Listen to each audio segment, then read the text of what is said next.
بسم اللہ الرحمن الرحیم۔ السلام علیکم۔ برائٹ سائڈ ود فیری کے ساتھ خوش آمدید۔ شہداء کو یاد کرنا بھی کسی شہادت سے کم نہیں۔ ظلمات سے نور تک کا سفر، قسط نمبر 13۔ اس کی آنکھوں کی چمک بتا رہی تھی کہ وہ شہادت کا عاشق تھا۔ کیسا سفر گزرا؟ مہدی کی آواز نے مجھے خیالات سے بیدار کیا۔ ہاں، اچھا، بہت اچھا گزرا۔ پانی، قہوہ، چلو کباب یعنی چاول اور گوشت کو ملا کر بننے والی ایرانی ڈش، البتہ یہ پاکستان اور ہندوستان میں بنائی جانے والی بریانی سے مختلف ہوتی ہے۔ اور سلاد میرے آگے رکھا اور کہا، غذا تناول فرماؤ، بھوک لگی ہوگی۔ یہ کہہ کر مہدی میرے پاس بیٹھ گیا۔ یہ آپ کے بڑے بھائی ہیں؟ میں نے پانی کا گلاس اٹھایا اور پینے سے پہلے پوچھا۔ کون؟ میں تو اکیلا ہوں یہاں، کس کی بات کر رہے ہو؟ اس نے حیرت سے پوچھا۔ وہ اس تصویر میں نے تصویر کی طرف اشارہ کرتے ہوئے کہا۔ ہاں، نہیں، میرے بابا ہیں وہ، مہدی نے مسکراتے ہوئے فخر سے جواب دیا۔ مگر دیکھنے میں تو ان کی اور تمہاری عمر میں زیادہ فرق نہیں لگ رہا۔ ہاں، اسی لیے تم انہیں میرے بھائی سمجھ رہے تھے۔ میرے بابا امام خمینی کے سچے پیروکار اور مقلد تھے۔ وہ تصویر میں اپنے بابا کو محبت کی نگاہ سے دیکھتے ہوئے مجھے بتانے لگا۔ مقلد؟ یہ کیا ہوتا ہے؟ میں نے چلو کباب کھاتے ہوئے پوچھا۔ اس وقت کہ جب ولی زماں امام زمانہ علیہ السلام پردہ غیبت میں ہیں، تو ایسے میں اپنی زندگی کو آئمہ علیہ السلام کی سیرت کے مطابق گزارنے اور فروع دین کو شریعت کے مطابق انجام دینے کے لیے انسان کو کسی رہبر جو علم و عمل میں صداقت و طہارت کی منزل پر فائز ہو اور اس کے علاوہ روحانی و باطنی پاکیزگی کا متحمل بھی ہو، تو اس کی تقلید کم علم نہ جاننے والے افراد پر واجب ہوتی ہے۔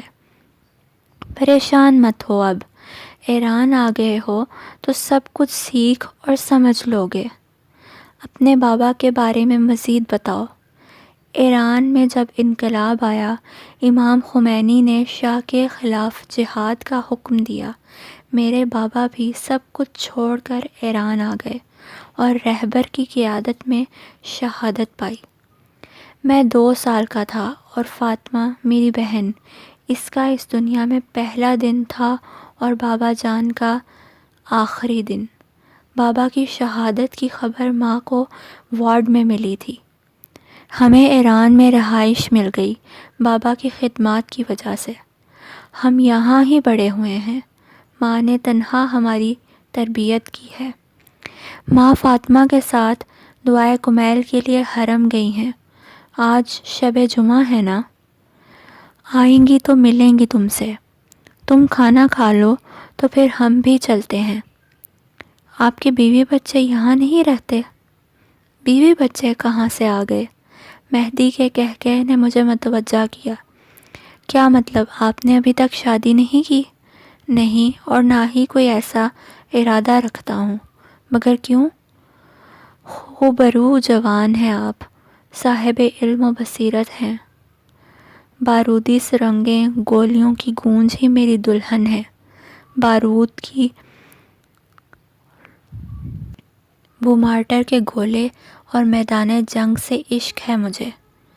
میں مدافعین حرم میں سے ہوں۔ عشق شہادت مجھے ورثے میں ملا ہے۔ وہ رومال سے اپنے شہید باپ کی تصویر کو صاف کرتے ہوئے بہت مطمئن لہجے میں بول رہا تھا۔ اسی جنون میں میں اپنے خون کا رنگ دیکھنا چاہتا ہوں۔ میں نہیں چاہتا کہ کوئی روتی ہوئی آنکھ کمرے کے کسی کونے میں پڑی میرا انتظار کرتی رہے۔ میں نہیں چاہتا کہ کوئی روتی ہوئی آنکھ میرا انتظار کرے۔ مہدی کی باتوں پر میں مبہوت ہو کر رہ گیا تھا۔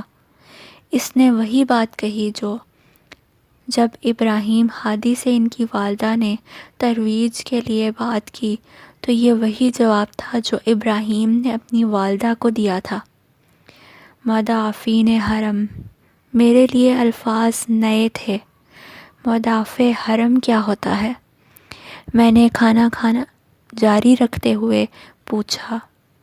ام السادات حضرت بی بی زینب سلام اللہ علیہا کے حرم مطہر کی حفاظت کرنے والے کو مدافع حرم کہتے ہیں۔ میری سوالیہ نگاہوں کو دیکھتے ہوئے اس نے مزید کہا، سیدہ بی بی زینب کبریٰ سلام اللہ علیہا شیعوں کے لیے ہی نہیں اہل سنت کے نزدیک بھی محترم ہے۔ کیوں نہ ہو، آخر مسلمانوں کے رسول کی نواسی جو ہیں۔ اگر آج تم اور میں مسلمان ہیں تو انہی بی بی کی قربانیوں اور ان کی عظیم مجاہدت کی وجہ سے۔ امام حسین علیہ السلام کی لاڈلی بہن اور مدافع مقصد سید الشہداء ہیں۔ داعشیوں نے حملہ کر دیا ہے، حرم مطہر خطرے میں ہے۔ مہدی نے سر جھکائے جواب دیا، اس کی آنکھوں میں آنسو دیکھ کر میرا دل بے چین ہو گیا، اور حرم کا دفاع فقط شیعہ نہیں کر رہے بلکہ اہل سنت برادران بھی اپنے رسول صلی اللہ علیہ وآلہ وسلم کی نواسی اور حضرت علی علیہ السلام اور بی بی فاطمہ زہرا سلام اللہ علیہا کی دختر معظم کے حرم کے دفاع میں بڑھ چڑھ کر قربانیاں پیش کر رہے ہیں اور جام شہادت نوش کر رہے ہیں۔ میدان جنگ میں ان کا عشق اور شجاعت قابل رشک ہوتی ہے۔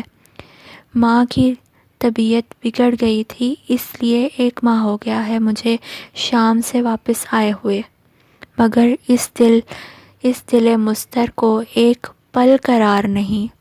کچھ ضروری کام بھی نپٹانے ہیں، بہت جلد واپسی ہے میری انشاءاللہ۔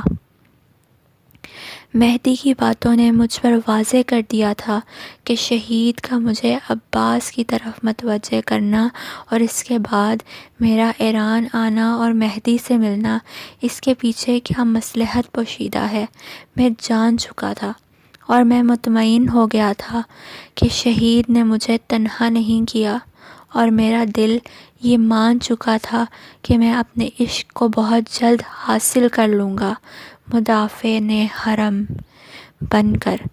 یہ باتیں تو ہوتی رہیں گی، تم آمادہ ہو تو چلیں حرم؟ دعائے کمیل شروع ہو چکی ہوگی۔ مہدی کی آواز سے میں اپنے تخیلات سے باہر آیا۔ ضرور، کیوں نہیں، چلیے۔ مہدی کا گھر حرم مقدسہ کے قریب تھا۔ ہم گھر سے نکلے اور حرم کی طرف چلے۔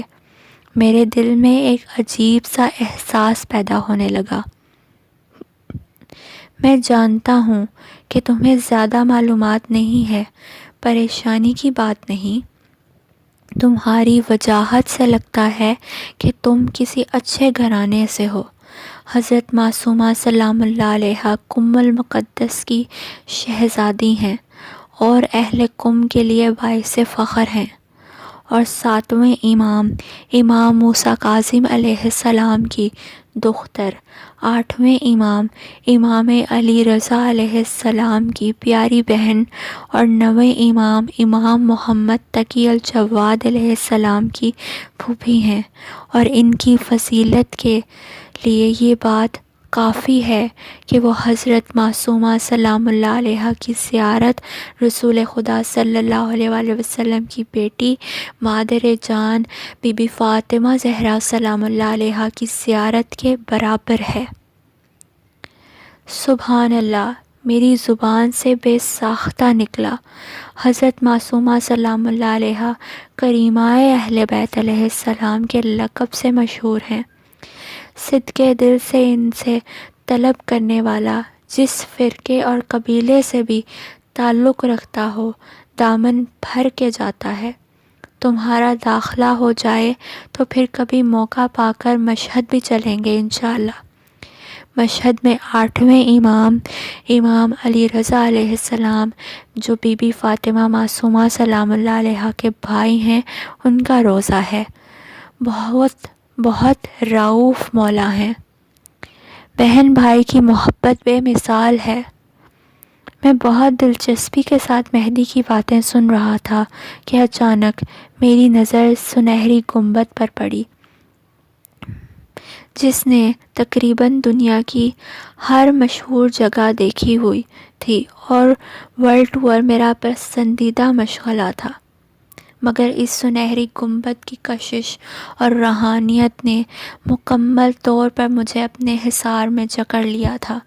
میں نے آسمان کی طرف نگاہ کی، ایسا محسوس ہو رہا تھا جیسے نور کا ہالہ ہے جو آسمان سے نازل ہو رہا ہے، جو اس سنہری گنبد کے گرد حلقہ بنائے ہوا ہے۔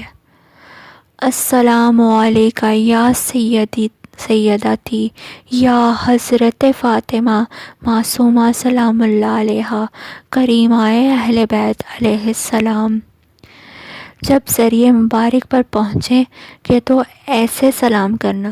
مہدی کی آواز نے مجھے چونکا دیا۔ جی بہتر، اس سے زیادہ میں کچھ نہیں کہہ سکا۔ مہدی کے پیچھے پیچھے چل رہا تھا، کالی چادر سر سے پاؤں تک اوڑھے خواتین، بچے، بوڑھے، جوان، سبھی، کوئی آ رہا تھا تو کوئی جا رہا تھا۔ ایک رونق لگی ہوئی تھی۔ حرم کے اندر سے آنے والی آواز میرے کانوں میں پڑی، الہی ربی من لی غیرک، الہی ربی من لی غیرک۔ جاری ہے۔ مزید جاننے کے لیے برائٹ سائڈ ود فیری کو سبسکرائب کریں اور ہماری ویڈیوز کو شیئر اور لائک کریں۔ جزاک اللہ خیر۔